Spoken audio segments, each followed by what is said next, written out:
Good afternoon to our esteemed delegates, industry leaders, and honored guests. It has been a truly remarkable few days here at the inaugural Northern Cape Jobs and Investment Conference.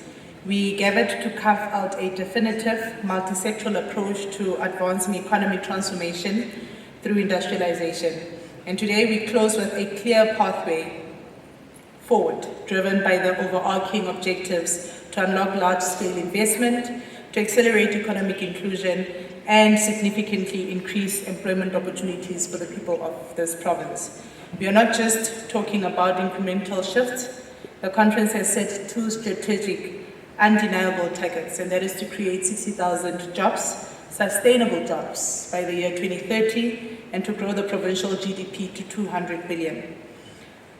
Throughout the engagements in the plenary session and the breakaway sessions we've had, there are key takeaways and actionable way forwards that we would have put together.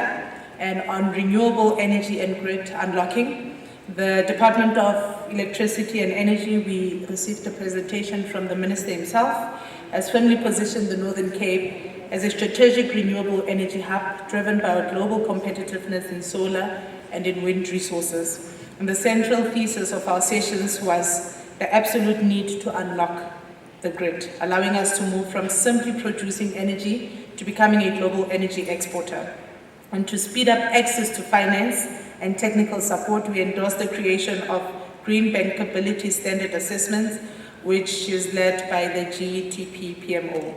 We also witnessed tangible commitments, such as Mulilo's planned solar and wind capacity in the Mthanjeni local municipality, which combines commercial business scale with 60 million rand socio-economic development intervention for the year of 2025. Under mining and beneficiation, while we are blessed with immense mineral resources, we recognize that our strategy must shift from raw exports towards local beneficiation and processing. We identified electricity reliability, high costs, and severe logistics bottlenecks as primary threats to our competitiveness. And as a direct countermeasure, we are targeting a 180-day turnaround time to reduce red tape for mining rights and permit applications. We'll also bolster financial support by scaling the National Exploration Fund with a combination of 400 million in state funding and 600 million in private capital, which will enhance the output from the province, making us a sunrise mining province. Under agro-processing and agriculture, we are transitioning our agricultural sector from a primary production focus to a fully integrated export-orientated value chain, strengthening agri-processing in high-value products like dried fruit, meat, wine, nuts that will unlock greater economic returns, and to de-risk investments and integrate emerging farmers, a blended fund that has been made 200 million available to assist directly.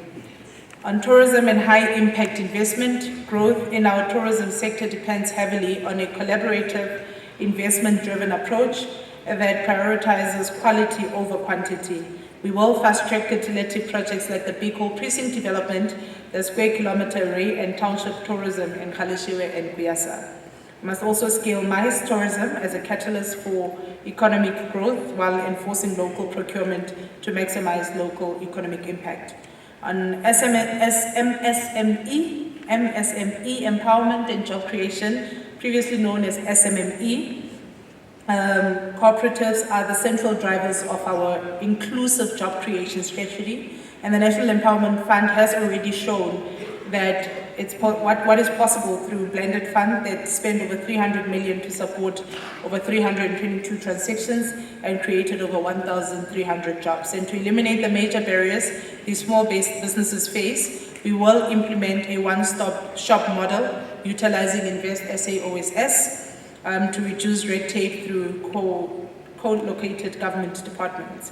And these action items show that achieving our goals requires full compliance with labor legislation and continuous pooling of resources across government, the private sector, and educational institutions. We must translate our strategic intent into tangible community-level impact. It takes leadership and decisive action to turn these strategies into reality. And we have now reached the pinnacle of this conference.